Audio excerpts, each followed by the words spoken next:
Hi, everyone, and welcome to today's Family Law Now live presentation on advanced topics and spousal support. We appreciate you joining us here this afternoon. Our team of family lawyers will be discussing the following topics on spousal support.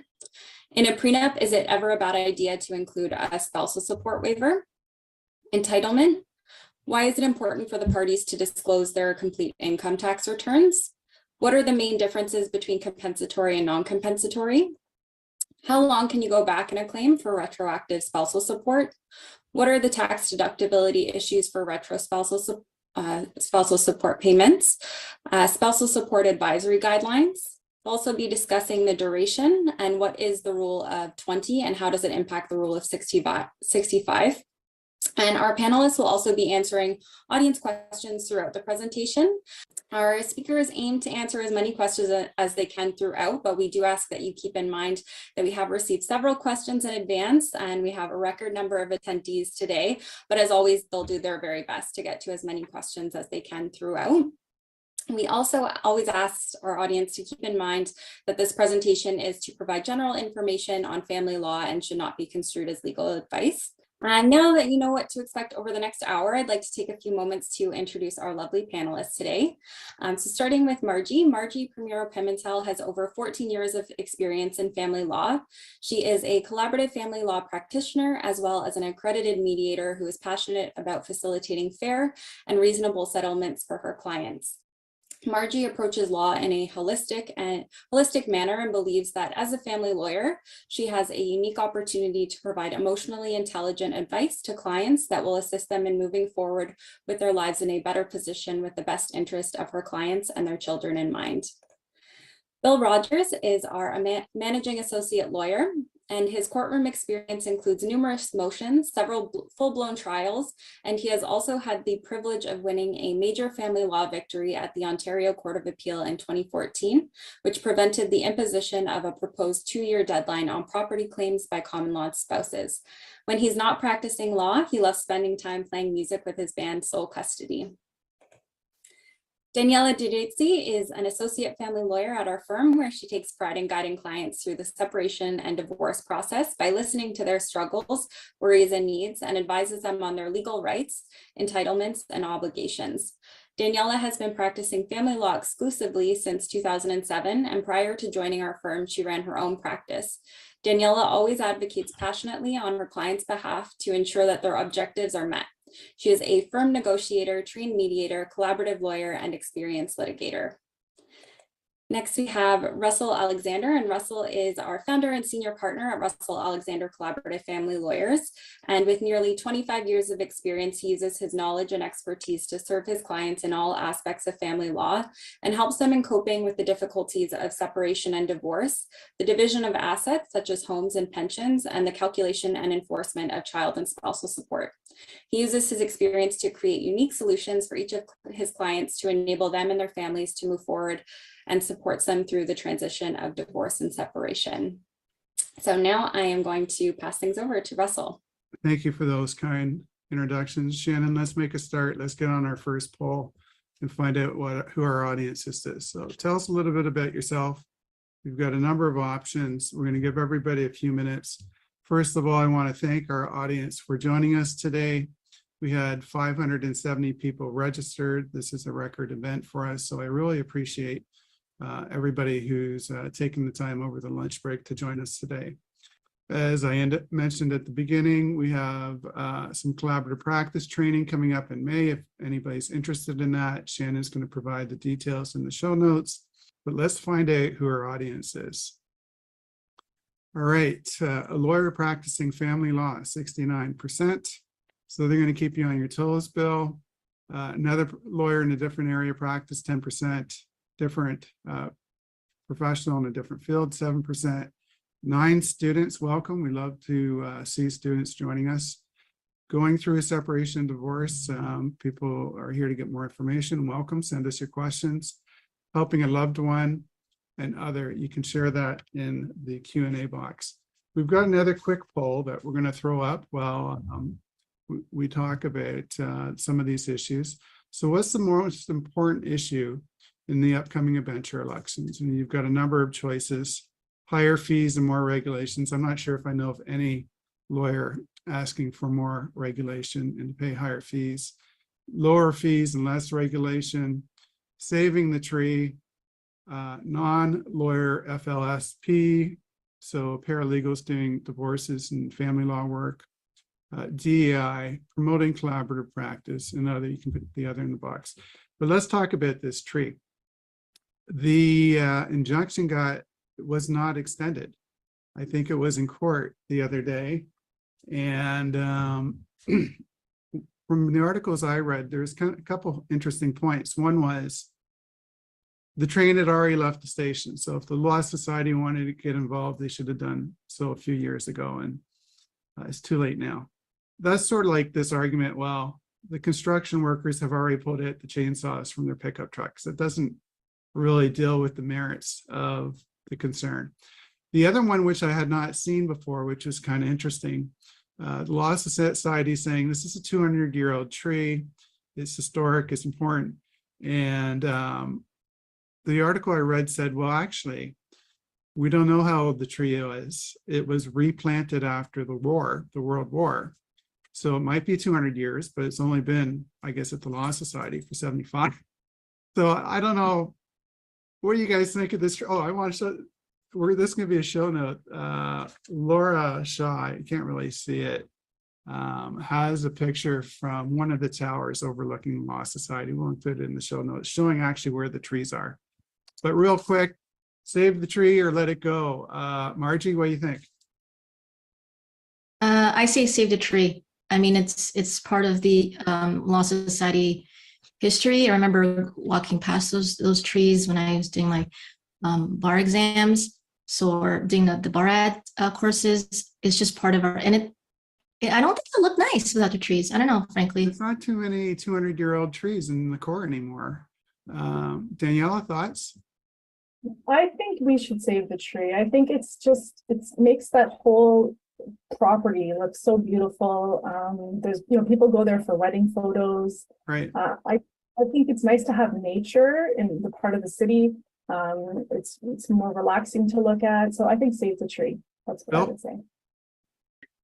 Well, they're not sure if it's 200 years old, and what I would suggest is there's only one sure way to find out how old it is, and that's they should cut it down and count the rings. And if it's 200 or more, they should not cut it down.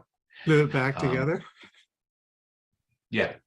And you know what, Russ? Have you ever thought of running for bencher? Speaking of the tree. Yeah, we're going to get to that. But one other alternative is, thanks, Bill.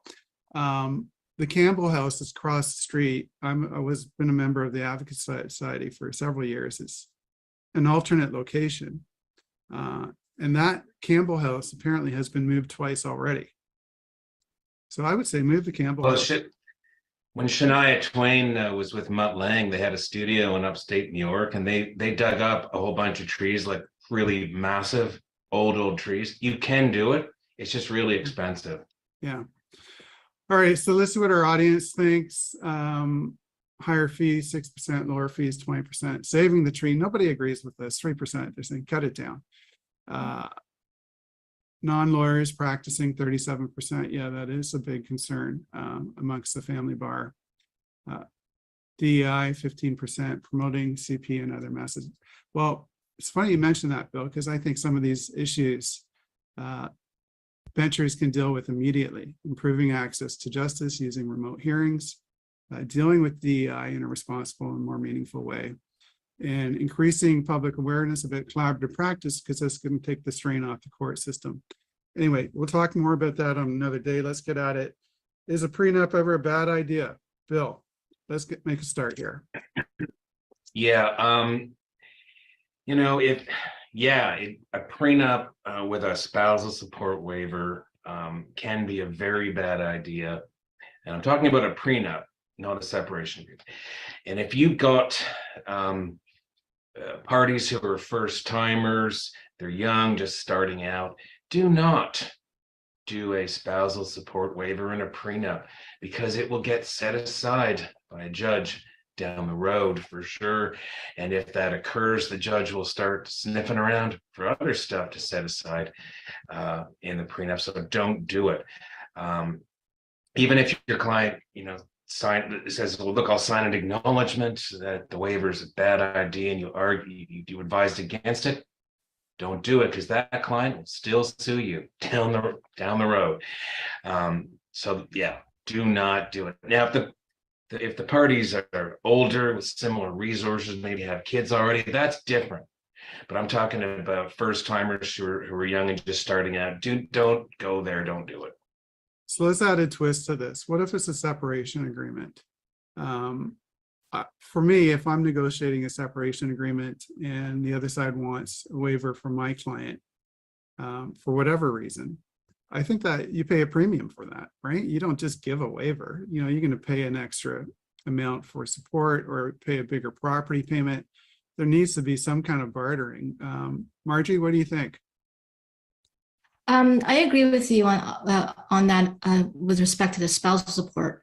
I do sometimes, I was going to ask what your views are on, like the panel's view on those clients who say, well, what if I'm married for less than 5 years? Can we say no spouse support, and after a certain number of years, you know, spouse support would be effective? I've done that myself. I've seen that in agreements. I don't know how comfortable the panelist feels about that. But like, to your point about a premium, Russ, I think you'd have to pay a premium if you're going to enter into that sort of waiver in a marriage contract as well. This ties into one of our audience questions. Bill or Danielle, whoever wants to take it, if a separation agreement waives spousal support, can the spouse later try to request spousal support? You can try anything. I guess it would depend on the circumstances of the waiver, but if it's prepared by two experienced family lawyers, you're probably locked in.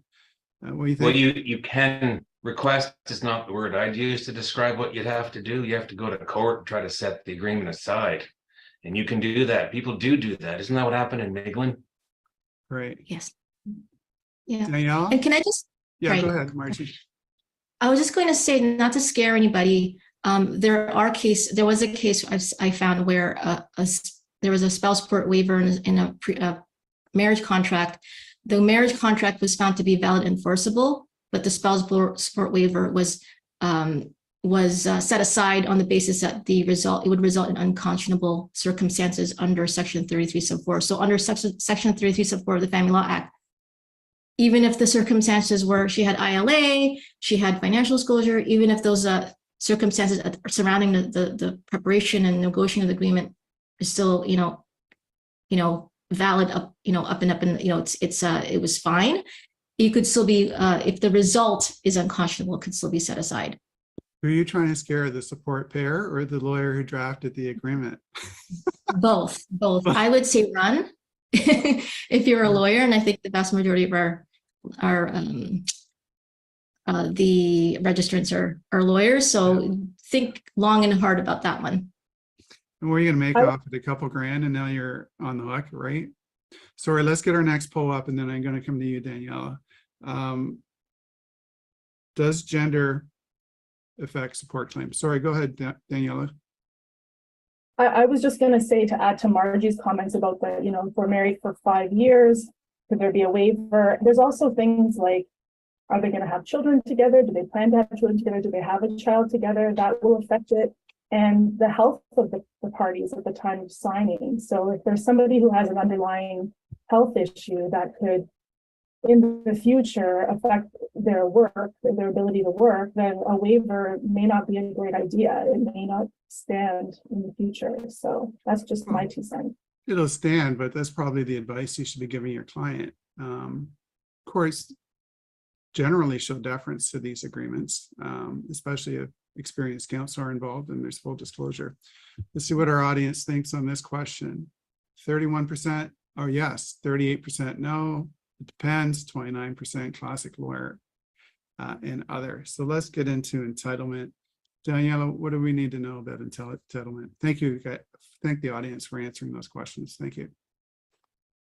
So entitlement, like this would be a topic that seems a bit basic for an advanced seminar. However, it's more of a reminder to all the practitioners out there.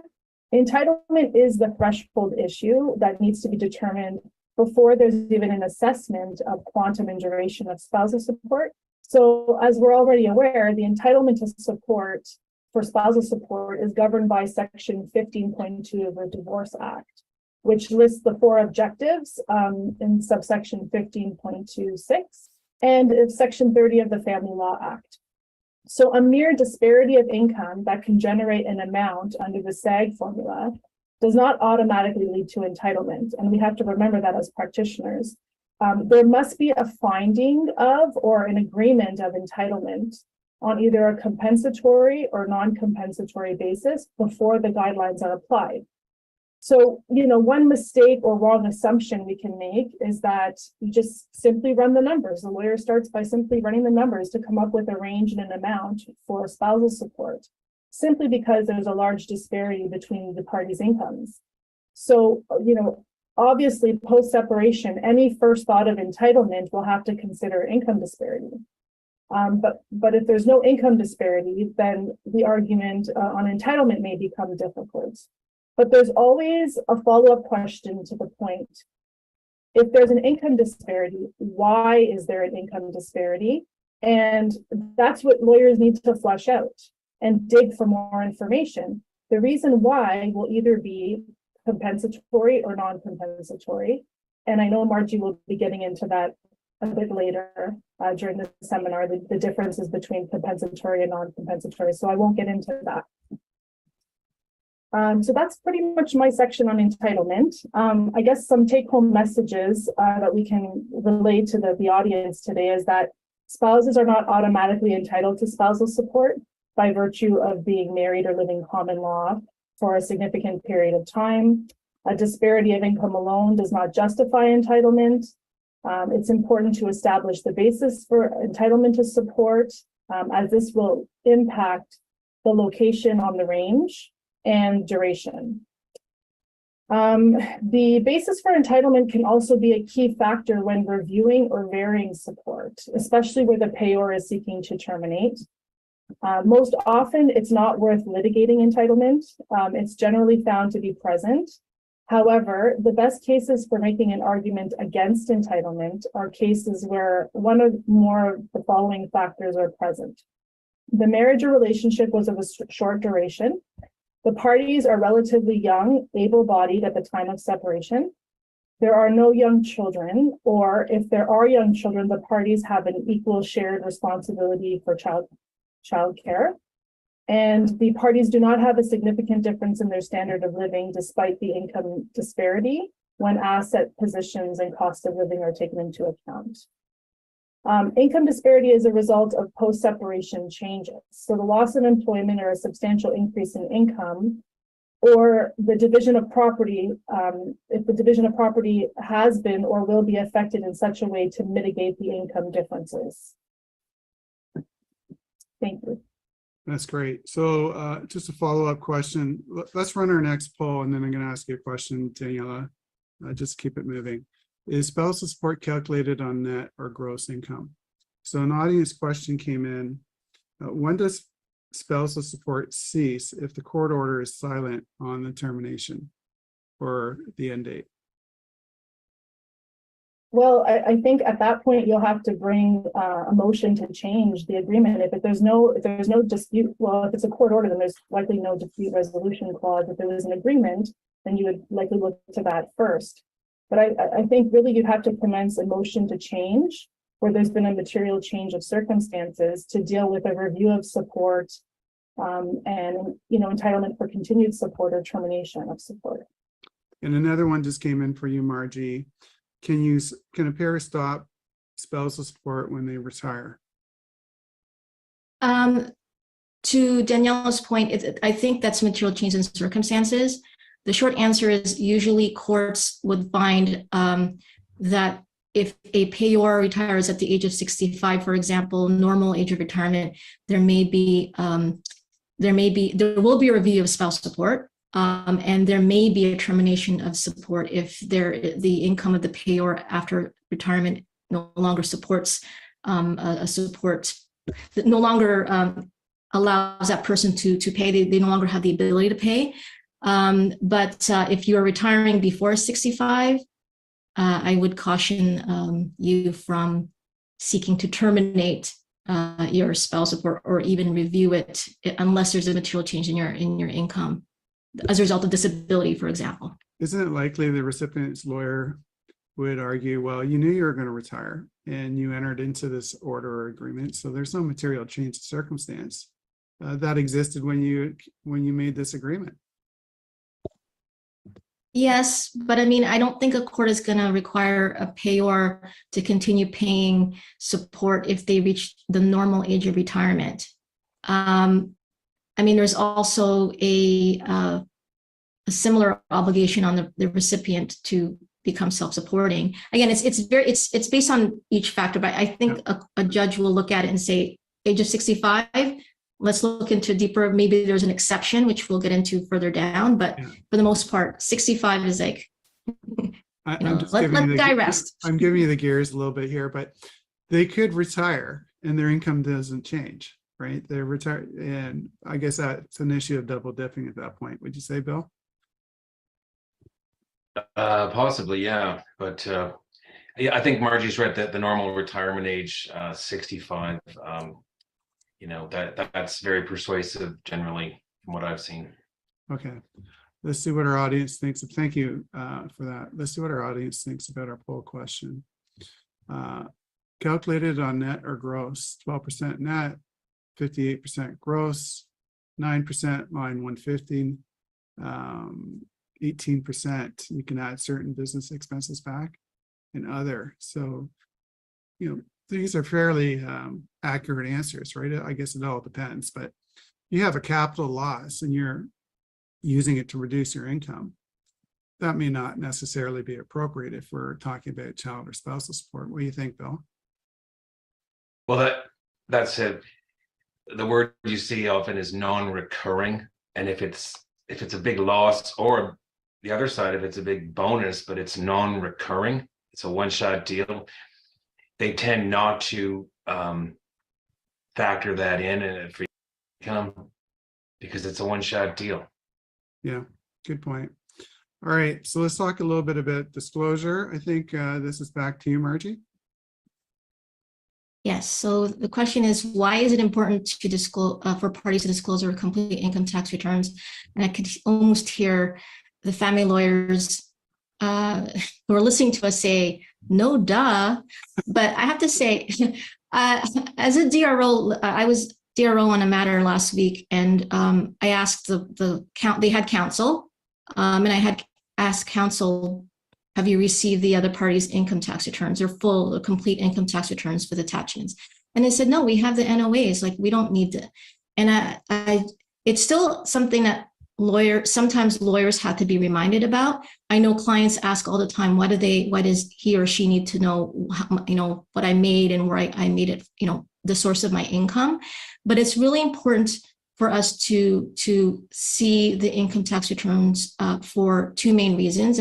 But first of all, I want to point out that when we're talking about spouse support or child support, it's current income, right? A lot of people say, well, it's the past. Why, let's moving forward. Why don't we just look at it is current income, but we look at past income because it's a basis upon which the court assesses future income. It's used only to the extent that it's a guide to reasonably predict what a spouse's income could or would likely be. So there are two main reasons that we want the income tax returns, the full income tax returns, because the income tax returns provides details on what makes up the payor or recipient's line 150 income. The NOA provides us with the line 150 income, but that might comprise of not just employment income. It might include income from dividends from investments. So we have to be very careful not to use the line 150 income and just insert it into the SAGs under this general umbrella of employment income. Because if you're lumping all the income as employment income, it could result in an incorrect spouse support calculation. And this is particularly true when you're dealing with spouse support under the with child support formula, because child support is not tax deductible. It's a mix, right? It's the formula is a net income formula. So it's more sensitive to the different forms of income. And that's because different sources of income attract different taxes, and there are different deductions and credits. For example, a person who's receiving CPP or EI contributions, a person who's receiving a pension income will not pay CPP or EI contributions, which are deducted from employment income. And furthermore, different sources of income attract different tax rates. Dividends, for example, or investment income is usually taxed at a lower rate than employment income. And the second reason why we want to look at the spouse's full income tax return is when it relates to parties who are self-employed. In those cases, it's important to see what business expenses they've claimed, as some of the expense might appropriately be added back to self-employed parties' income to calculate support. I had a case a few years ago where the person worked from home, and I think they claimed like $1,000 for meals, which, you know, I thought was odd. And office expense, yes, you could claim your home office as part of an expense, but I think it has to be reasonable, and it's likely going to be added back to calculate your support. Lastly, before I get off this topic, I also want to remind people that you should not forget Schedule 3 of the Child Support Guidelines for any adjustments to that income that should be considered, because Section 3 attempts to correct income as an accurate reflection of a spouse's financial means, and accounts for factors that might impact cash flow, such as an employer's mandatory retirement pension plan that a spouse has to contribute to every month, and that affects their monthly cash flow. Thank you, Margie. I got a couple follow-up questions, but let's throw our next poll up while we're going through the questions. What factors will inform the court as to whether or not support claim is compensatory? So there was a request for the citation to the case that Margie mentioned. We're going to put that in our show notes, so you'll get that after today's program. There was a follow-up question, but I think you just answered it to you for our last poll. Is it gross or net? What I hear you saying is, Margie, it depends. It's not necessarily line 150. If you got business expenses or other items, they could be added back in. Is that a fair summary? Yes, and I don't want to get into imputation either, but yes. Okay. And another question that came in: why don't we review spousal support annually like we review child support? Thoughts about that? I guess the question is, who's going to do the review? The child support, you just pull out the guidelines and you got the chart, but not everybody has the divorce mate or the advisory guidelines handy. Who wants to take a crack at that one? Bill? Well, I think you're right. I mean, it's so much easier to calculate child support than spousal support because people don't have divorce mate. But can you not have an agreement where you do annually adjust spousal, or is that not really something that people do? No, you could, but then you want to talk about ranges. I guess if you're going to have an agreement like that, you'd want to set out a formula for your clients to say, we're going to use this income, whatever it is, maybe line 150. We agree it's going to be mid-range. Or we can talk about net disposable income. We could agree the NDI is going to be 50-50. So you could build a formula so parties can do annual reviews, but in my experience, it's not very common. How about you, Daniela? Have you seen that very often?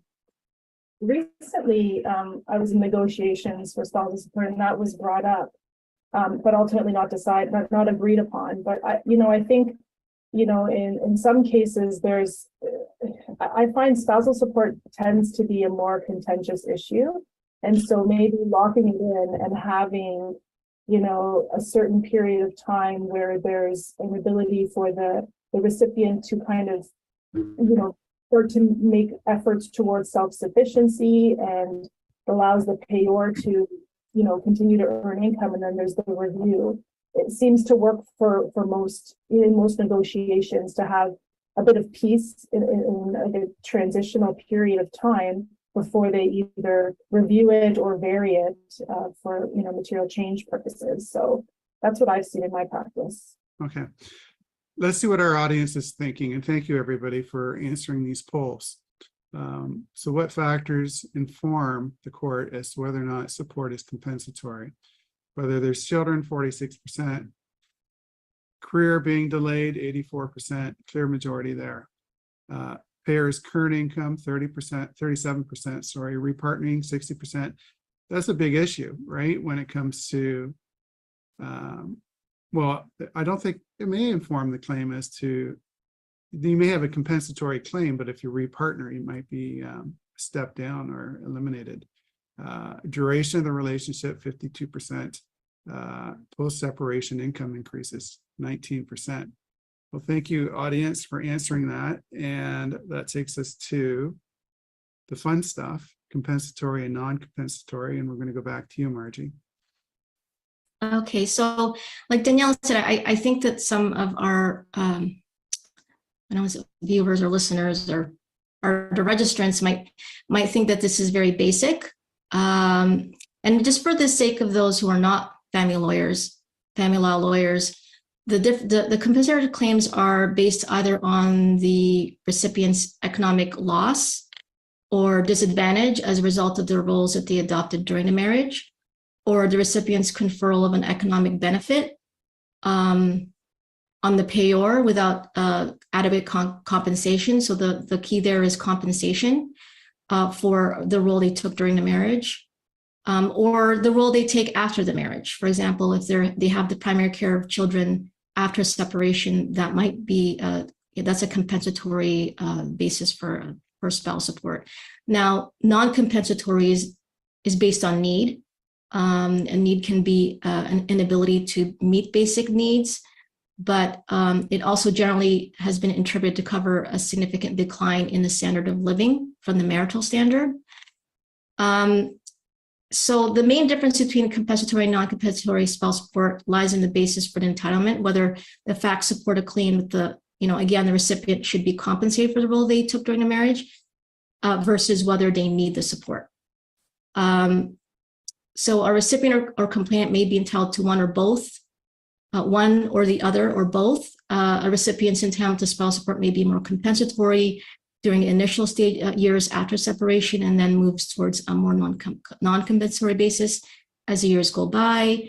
Once there's no longer child support, if there is a compensatory spouse support claim, then the spouse support would likely go up and extend beyond, there probably is no termination at that point, but subject to review and variation. But one of the more complex issues we see is a claim for non-compensatory spouse support after the separation based on a claimant or recipient's need for support resulting from a disability. We have Bracklau, we know that's the Supreme Court of Canada decision that dealt with a disabled spouse after separation. The Ontario Court of Appeal recently dealt with this issue in McGuire and Bator. That's a 2020 ONCA 431 is the citation for that. In that case, the parties were in a common law relationship. I think it was about, it was like 5-year common law relationship. The wife became ill 3 years after they commenced cohabitation. She applied for and received disability CPP benefits, so she's defined as disabled by the Canadian government. The husband in this case acted completely unreasonably. He was a jerk, and I think that's one of the reasons why the Ontario Court of Appeal overturned the trial judge's order. So the trial judge ordered lump sum spouse support, and it was calculated with the wife entitled to time-limited spouse support at the mid-range. The wife appealed. The Ontario Court of Appeal ordered husband to pay the wife ongoing spouse support at the mid-range, in addition to the lump sum she was already awarded. So when you step back and think about, it's a 5-year common law relationship, there was no child support because they had brought children from previous relationships. The husband was found not to be standing in the place of a parent for her child, so there was no child support. It was only spouse support. 5-year relationship, indefinite spouse support at mid-range. And for a lot of us lawyers, that's pretty scary. Respectfully, higher courts in the past have recognized that the quantum of spouse support might not always cover the total amount of the need. A disparity of incomes will likely, in most cases, if there's a huge significant disparity of incomes, will likely continue forever and ever, right? But it doesn't mean that spouse support should continue. It doesn't mean that the spouse support should continue indefinitely to cover the total amount of the need. Good teaching moment there, right? Settle these support claims. You never know what's going to happen if it goes before a trial judge, especially that case about clearly it doesn't look like there's compensatory support. And the recipient got lump sum and ongoing support. Is that right, Margie? Yes, for a 5-year common law relationship. Yeah. And most lawyers advising the payer, we wouldn't see that on our radar. Like, that's not a common result, but it can happen. All right. Thank you for that, Margie. Very insightful. How long can we go back and claim for retroactive support? Bill, we're going to go back to how many centuries are you going back here? I'm afraid to ask. I'm trying to go back to 1890 for one, and actually I have a case where trying to go back. How old are you, Bill? Are you like 200 years old? I have a painting in my attic that looks very old. It's getting older every day. I have a case where I'm trying to get retro spousal support going back to 2003. It's an uphill battle, but yeah, that's my reality. There's an Ontario Court of Appeal case called McKinnon, MACKINNON, from 2005. You can't miss it. It's very commonly known. And that case says normally retroactive spousal support goes back to the date of notice that a claim is being pursued. So when the payer got notice that there was a claim pursued, that's how far back you can go, unless there is an unusual reason. And my case, basically, the client tried way back when. She didn't go to court, but she hired a lawyer and demanded spousal support. And the guy strung her along, obfuscated, generally gummed up the system. He was a jerk. That's a technical term, Margie. It's a term of art. And he was definitely a jerk. So can you go back? I mean, the reason she didn't pursue it back in 2003 was she ran out of money. But again, she did hire a lawyer and make a demand. 2009, she actually did launch a court action, but once again ran out of money and abandoned it, mostly because of the guy's behavior. Now she's back. It'd be interesting to see, because one of the factors is delay in the claim, and it'd be interesting to see what a judge would say about, can you forgive a 20-year delay? And he never paid a dime in spousal support, and how much he owes, it's 6 figures. So I don't know how that's going to work out. Do you want that case, Margie? How about you, Daniela? All right. Fine, I'll do it. So the answer is you can go back, but it can get difficult. Is that right, Bill? Yeah, especially with, the DBS factors. I know DBS has been modified, but in terms of delay, the DBS factors for retro child support are the reason for the delay in seeking the support, the conduct of the payor, and in my case, that would weigh heavily against him, I think, the circumstances of the recipient, and whether there might be hardship. So those are the factors that come into play. Right. Couple questions coming in. Just fire them off real quick. Why are financial professionals not used in every case? I guess budgets would be one, and some lawyers prefer to do their own finances. Do you guys agree with that? Or it would make sense to use them in every case if you had the resources. Yeah, sometimes it's a simple case, like relatively simple case. And if you have parties of limited means, it might not be, like you said, budget, it might be a budget issue. Another one came in. Can you ask the recipient to produce job searches if you want to review support? I guess that would depend on the circumstances of the family and the recipient. Imagine a young, capable person, the answer would be yes, but if it's an older, retired person, maybe not. What do you guys think of that question?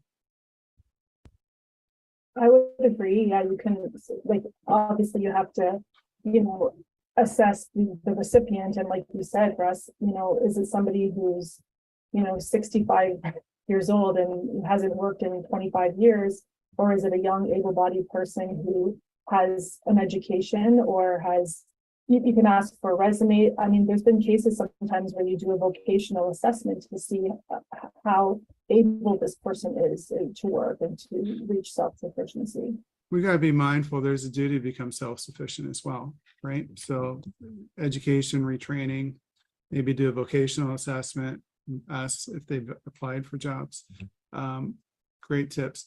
What are the tax deductibility issues for retro spouse support payments? This one's going back to you, Bill. What do we need to know? Yeah. Thanks, Russ. You're getting all the fun as- ones today. You gotta love it.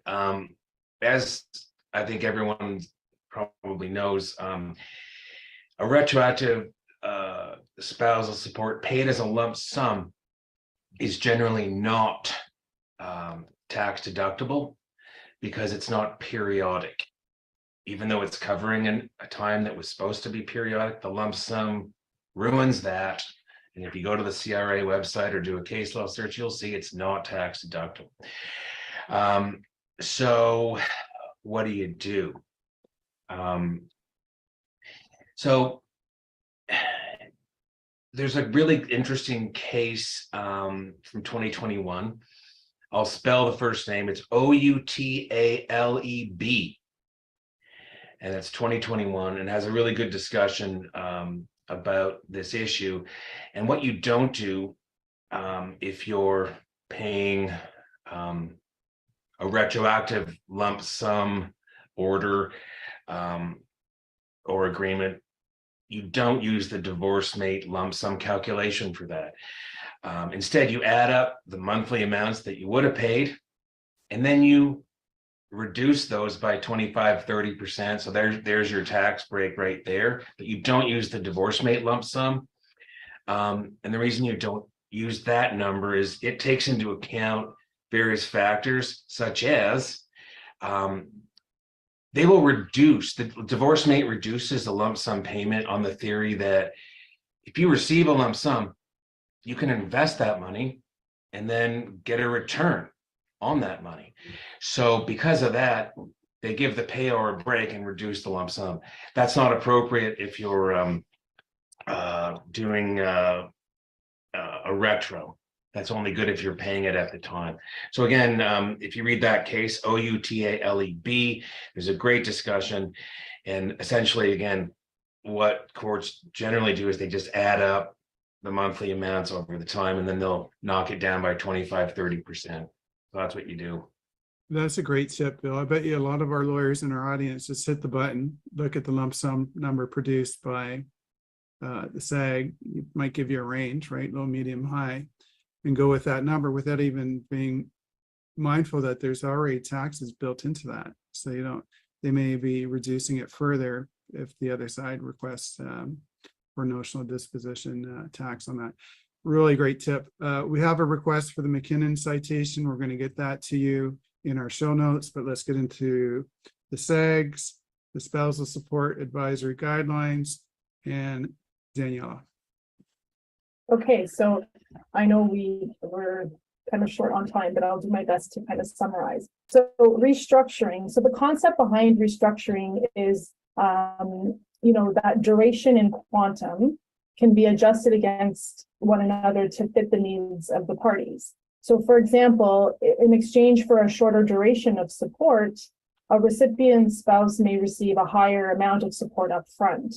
A lump sum payment is a form of restructuring. A payment schedule that gradually lowers the quantum amount over time and then terminates like a step down is also another form of restructuring. So the SAG software allows us to adjust the duration and the amount so that an arrangement can be achieved that satisfies the party. So it's kind of like a tailored approach to the specific family and what they, going forward, what they can live with in terms of the numbers. So for example, where a spouse has been paying support for a period of time, but now wishes to terminate. And as we discussed earlier in this seminar, when you want to terminate support, it kind of costs a bit of money. You have to have a sweetener in there to get that termination. So the restructuring calculation can assist in setting the amount of the fee. So these creative solutions are more likely to occur where there's a settlement negotiating between the parties, as opposed to in court. So restructuring under the with child support formula, in most cases, restructuring is less relevant for relationships with dependent children. The payor's ability to pay spousal support will be limited in most cases, often precluding any possibility of front loading or lump summing spousal support. The indefinite nature of the spousal support award under the basic with child support formula and the absence of time limits makes restructuring more uncertain in these scenarios. However, the duration ranges with softer time limits do create some room to negotiate over the duration of the amount of time that spousal support will be paid.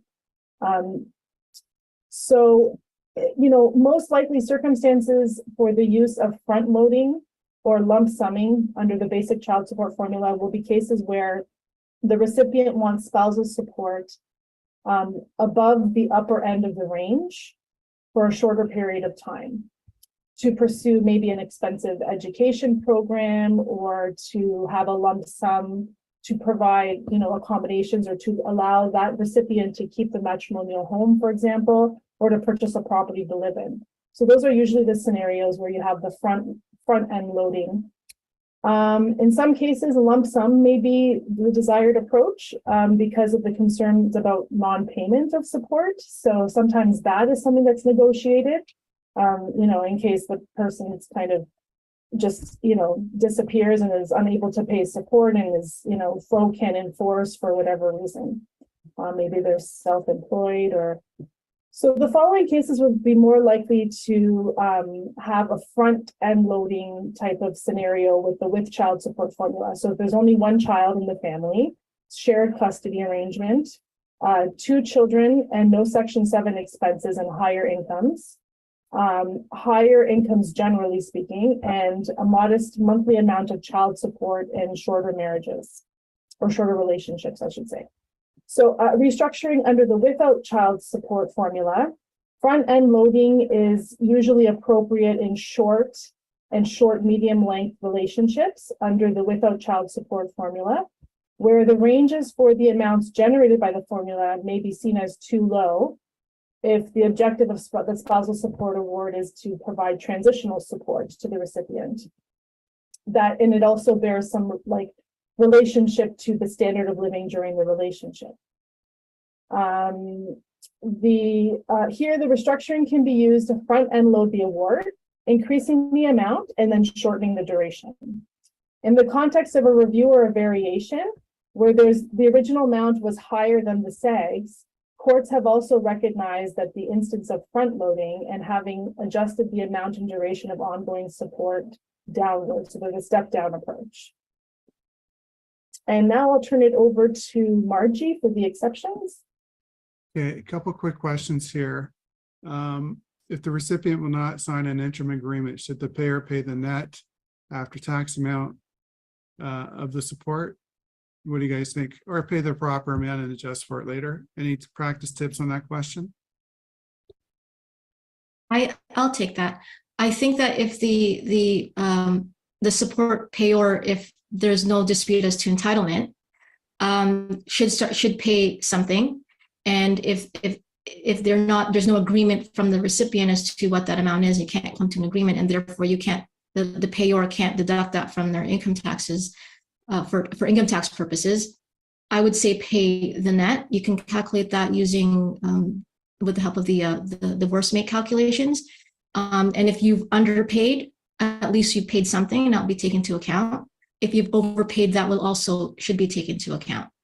Or if you're in court, just pay the full amount and ask the case management judge to reflect that that's deductible and taxable. One more quick question. Can you deduct interim spousal support payments if the recipient is living in the matrimonial home and payer is paying the mortgage? Well, clearly there's going to be an adjustment either to support or to the property division to account for that. But any practice tips there, or what would you do, Daniela? You can put the third-party payment clauses in the agreement so that the payor gets credit for those payments that were made on the recipient's behalf. To a third party and not directly to the recipient. I would do that.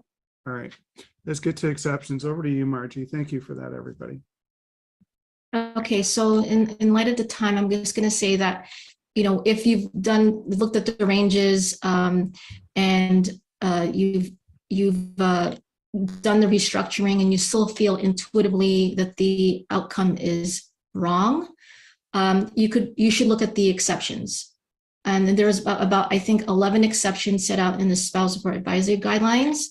I'm not going to go through all of them, but some of the more pertinent ones are, compelling financial circumstances at the interim stage. If the recipient needs to find alternate accommodations, there might be a need at the interim stage. If the recipient or the payor is paying a disproportionate share of the debts, that could be an exception to the ranges. It could mean that the range should be at the low end or below low, or at the high end or above the high end. Any prior support obligations, the first family first concept, illness and disability, we've mentioned that as well, especially in the Ontario Court of Appeal decision that I just mentioned earlier. Any compensatory exception in short marriages without children. And again, those are usually in cases where there's significant relocation for the sake of the relationship, or to support the payor's career, or in cases where the recipient spouse worked in order to support the payor spouse's educational pursuits. If the payor does not have to pay income taxes, if there's a non-taxable payor income, there has to be a grossing up. And it gets a bit trickier when there is also child support, but that's an exception if the payor doesn't have to pay taxes. Special needs child, which means the child support will probably be indefinite. Inadequate compensation, in that case where child support, while child support is payable, spouse support is at a lower end, but then once child support is longer payable, spouse support should increase, and that's usually in cases where there's a compensatory spouse support. And other, of course, being in law, there's always has to be a catch-all. So any exception that doesn't fall within any of the 11 exceptions, other 10 exceptions, falls under other. Lower than low, is that like super low end SAG? I want to thank Shannon for putting the case citations in the chat if you're looking for them. Incomes over 350, Margie, 30 seconds or less, what we need to know. Yeah, so this is called the ceiling. So once the payor's income exceeds the $350,000 ceiling, the formulas are not to be applied automatically. Rather, an individualized fact-specific analysis must be undertaken. So above the $350,000 ceiling, any additional formula range is created. So an appropriate income inputs range anywhere from the $350,000 to the full income amount. So the entitlement is important because it determines the location within range. And this is based on Hallowell and Hallowell, which is the 2017 Ontario Court of Appeal decision. And this analysis was applied recently in Plus v. Herchevek. I butcher all these names all the time. It's also an Ontario Court of Appeal decision in 2020.